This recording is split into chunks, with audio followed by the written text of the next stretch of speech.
Ginebra, tsaka SMB, no, o San Miguel Beer. So, dito, makikita natin yung puso ng Ginebra. Okay? Yung puso ni Scotty, 35 points, 11 rebounds, 11 assists. It's all Scotty. At yung buong first five ng Ginebra actually, no, it's kasi alam nila sila yung gagamitin, so kailangan nilang pumukpok. So, health-wise, na baka masakripisyo yung health. So, sinasang-ayunan ko rito yung guts ng players. Pero, again, it's not good coaching for me.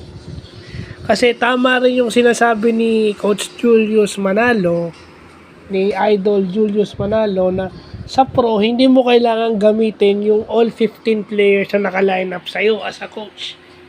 Pero, ang sa akin, pwede mo namang hindi gamitin yung 15, pero dapat inaalagaan mo rin yung health ng players mo na ginagamit mo ng matagal, no?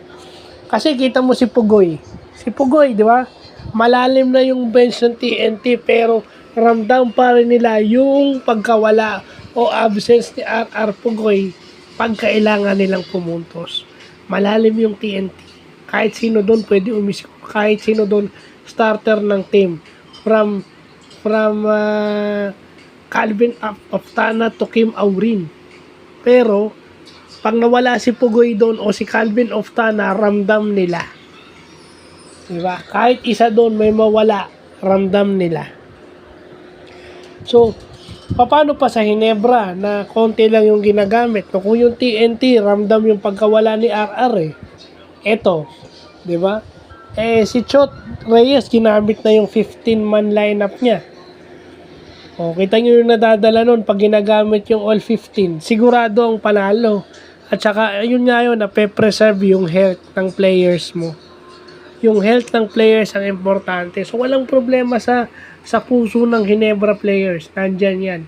Pero ang tanong, sana, ang panalangin ko na lang, walang ma-injured.